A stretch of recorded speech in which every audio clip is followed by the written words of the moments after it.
On the topic of what you're doing with bikes for bypass, we're not bodies with spirits. There you go. Get it, Dad! Woo!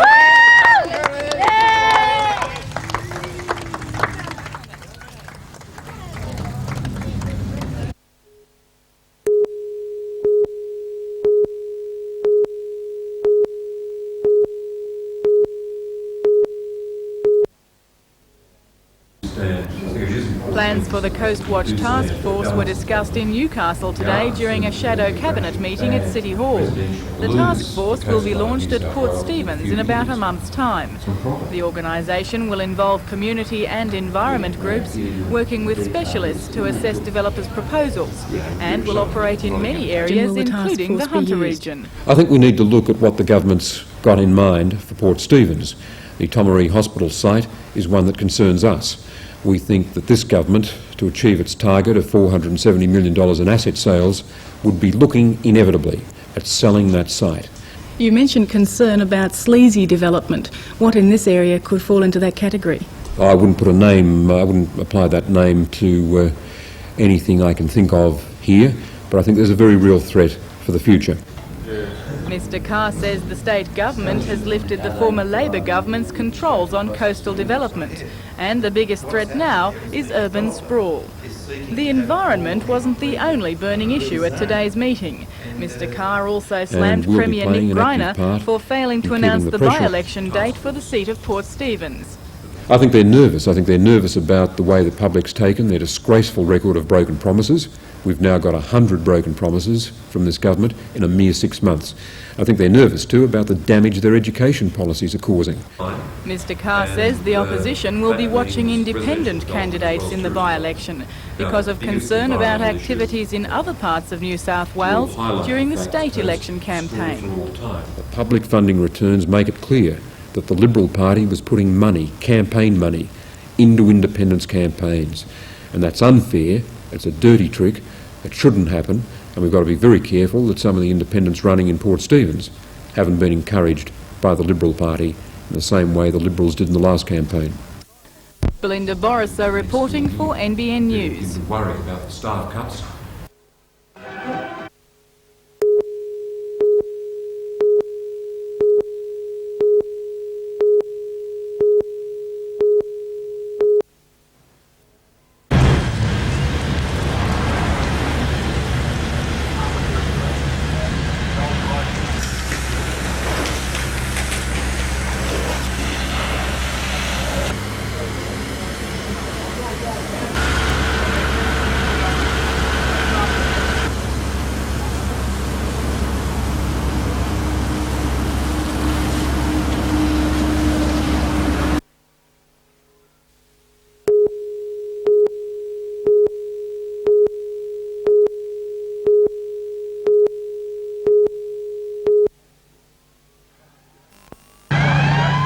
Fire brigades from Hamilton and Newcastle found the upper floor of the Jolly Roger nightclub well alight. The club in King Street was deserted when the fire broke out shortly after 9 o'clock this morning. Neighbouring shopkeepers were the first to realise something was wrong. We've seen a bit of smoke and came out, had a look and seen the windows were smashed by breaking through the fire, and I ran and got Alec, the caretaker, and by that time it was well underway. While firemen played water on the building, others wearing breathing apparatus ventured inside. They quickly established that the heart of the blaze was in the roof of the building. With access to the ceiling, it was just a matter of time before the flames were extinguished and adjoining buildings out of danger. The men have worked extremely well. It's been contained to the one floor, and as I said, the other stores down below are just suffering a little bit of water damage. Scientific police were called to make routine inquiries, but fire brigade officials say the location of the blaze strongly points to an electrical fault as a possible cause. Although direct fire damage is limited to a small section of the ceiling, heat, smoke and water have exacted a heavy toll on carpets, furniture and bar contents. The Jolly Roger is one of Newcastle's more established nightclubs. It's been operating continuously for 12 years. Owner Victor Petrich is inspecting the site. He says the damage bill will come to more than $20,000. In the meantime, he's reassured patrons the nightclub will reopen as soon as possible. I'm Tom Hilston for NBN News.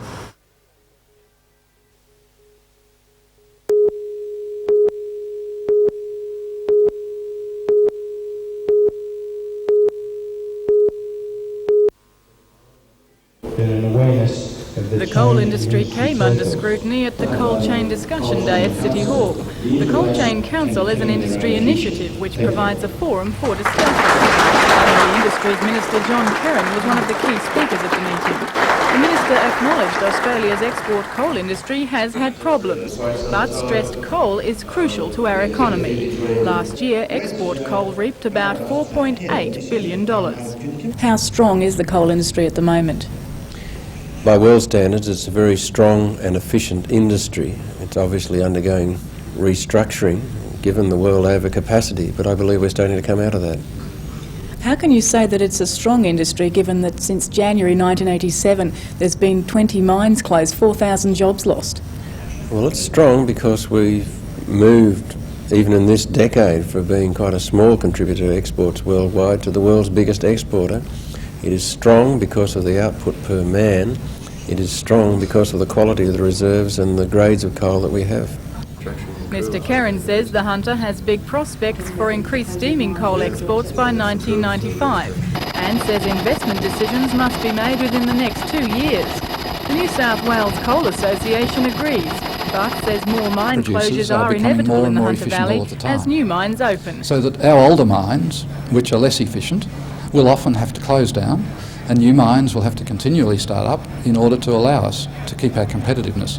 We can't exist by subsidising inefficient mines. So we can definitely expect more mine closures in the Hunter Valley? Well, it's an ongoing process, and I think it is fair to say, quite realistically, that there will be more mine closures in the Hunter Valley. And people who try to say, let's not open more mines because we've got enough open already, are going to kill the industry in Australia, because the mines that are open are steadily going to get less competitive and we're not going to be able to compete. Dr Ritchie says Australia could be selling double the amount of coal in 5 years' time and more jobs could be created. He says the constantly fluctuating industry, however, means there is a need for job security. He says this will be achieved more easily with increased flexibility in operations if miners accept the need for roster changes and multi-skilling. An aggregate meeting will be held at Branxton tomorrow where Northern District workers will be asked to consider a recommendation from the National Liaison Committee to accept the Coal Industry Tribunal decision on restructuring of the industry. Despite the recommendation, further industrial action is a possibility. What I'm saying is that if in fact companies insist on implementing work practice changes which go beyond what the Tribunal's decision actually contemplates, then there will be, yes, there will be industrial action, I would imagine, at individual mine sites where agreement can't be reached. However, I would imagine that those...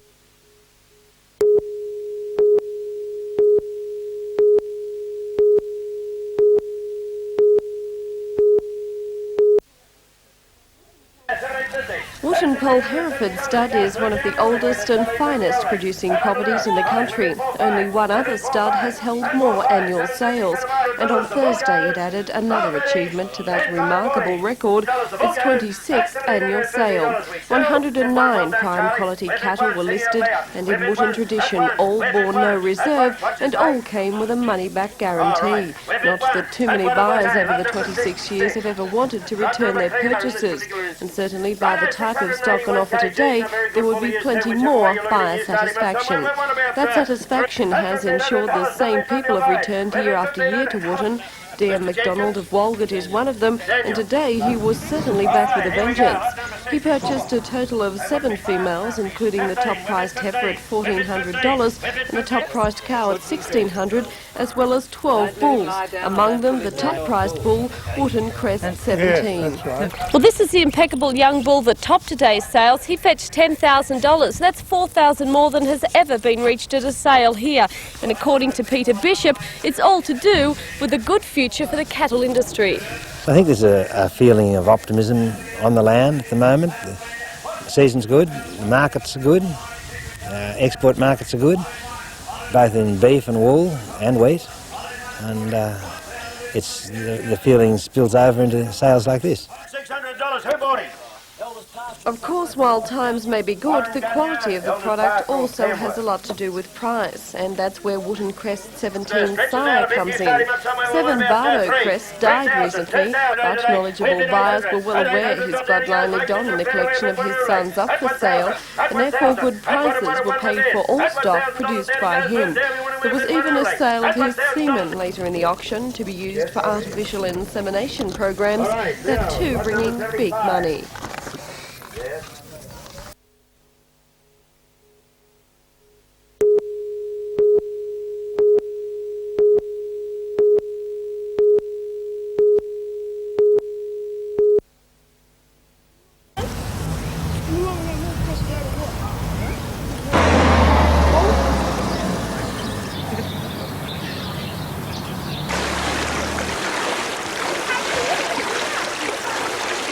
Entering the pool and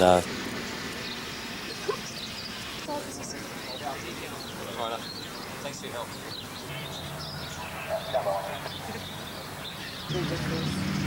You're not only loaded at the front of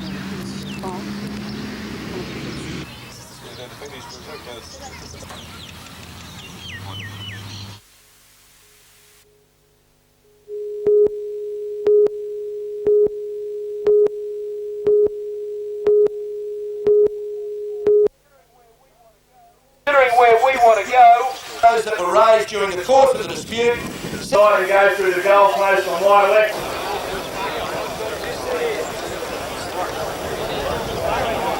Decided to go through the goalpost.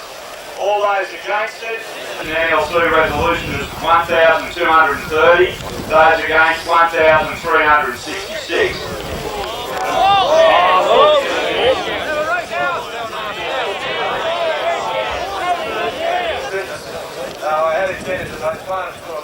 them to vote.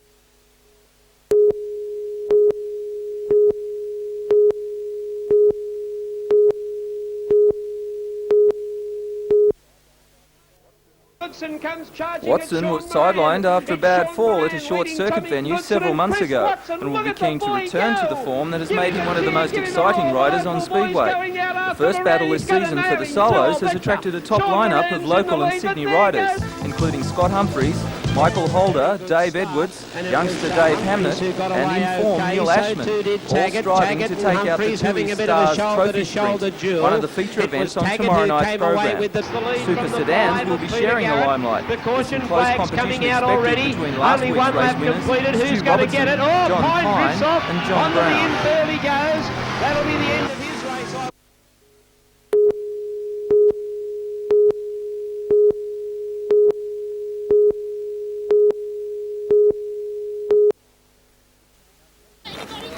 The young netballers came from Newcastle, Muswellbrook and as far away as Taree for the coaching clinic.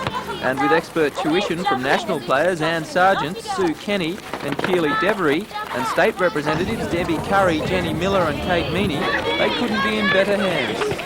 I've always had it in my mind that I'd like to marry two things that I very much enjoy doing, my netball with, the chance of opening up some other form of profession. And I think when I started the clinics, I really wanted to make sure that we're working with the littlies, not necessarily the champions, although talented players are great to get your hands on, but just kids that love their netball and wanted to extend some of the things they knew, as well as bring the top players closer to our juniors, because I think very often they admire them from a distance. And to me, if I was a junior, to work with an Australian player for a day would be a dream come true. With 11 years of representing Australia and 3 World Championships, Anne's experience should be a great help for the youngsters. The day was divided into different segments with work in basic ball skills, movement skills and specialised tuition in shooting and defence. Anne was thrilled with the response. There's some outstanding ones in each group and there's some real triers as well, but it's been impressive so far.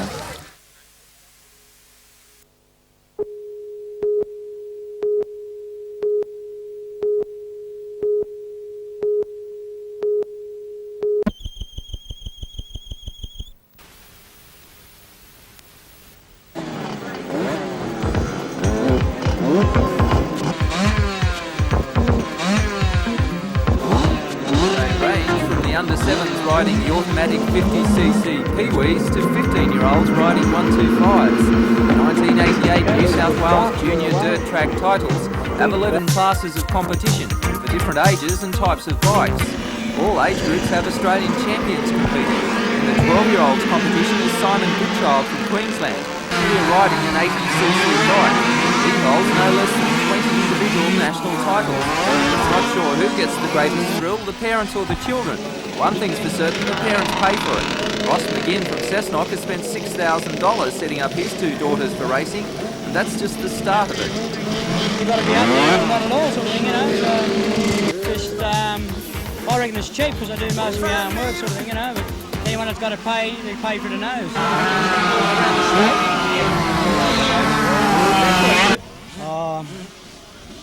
You might be anything from $100 to $300 a weekend. Talking about money, how does $26,500 sound for a new road bike? Local bike racer Graham Morris, after a series of delays, has finally taken delivery of his new speed machine, the Ducati 851. One of only 5 in Australia and 100 in the world, it's Graham's chance to crack the new glamour side of racing, the superbike circuit. Like touring car racing, the superbikes are basically what you can buy in the shop. Graham has been racing 250s this year on the Australian circuit, and after some good early form, fell back from the leaders due to injury and engine problems. But can he handle the transition to the much bigger Ducati? Yeah, there's a big difference in the weight of the machine, but the actual power delivery is a lot smoother, so it'll be a very enjoyable thing to ride. Italian superstar Lucinelli certainly enjoys riding the Ducati. This season he was clocked at 280 kilometres an hour, the fastest of any bike in the series. Round one at Donington.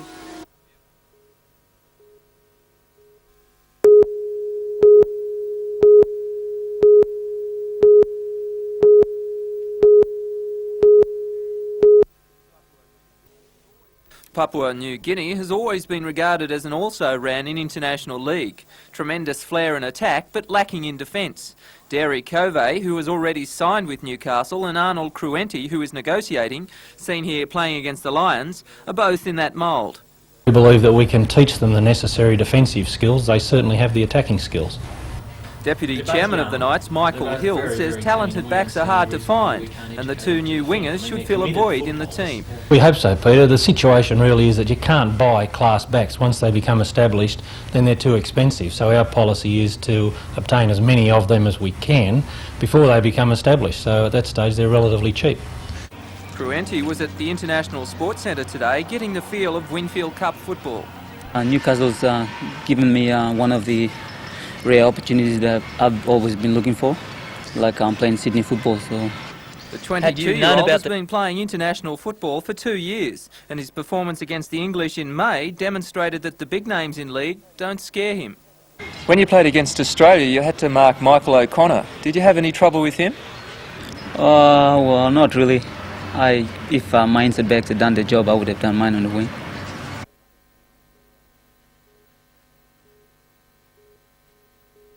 Could have easily put her in medal contention at Seoul. If she threw her personal best of 73.84 metres, she would have won gold from East Germany's Martina Hellman.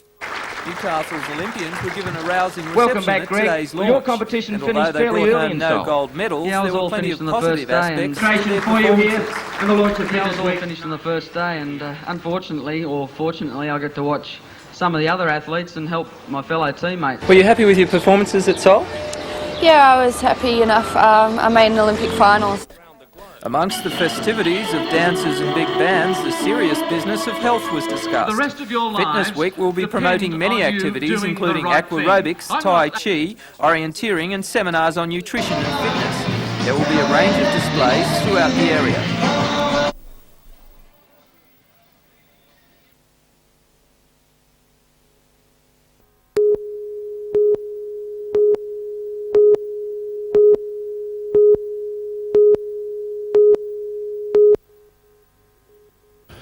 And the removal of we Captain were Ramage moving comes into only weeks multiple before the movements on publication of tides a in major review Newcastle, of the MSB's and we state need to have operations. Senior executives with the board were unavailable for comment today, and local authorities are officially gagged. Captain Ramage has worked for 18 years with the MSB, the last 3 as harbour master. It's understood he's close to retirement. From tomorrow he'll go on holiday for a month. The MSB has offered Captain Ramage a newly created position as North Region Director of Projects on equivalent pay. In the meantime, harbour operations will be taken over by Business Manager for the Port of Newcastle, Jeff Connell. A spokesman for the MSB said Mr Connell was considered the best person to attain a smooth transition for a new port manager, expected to be appointed after the release of the MSB review next month.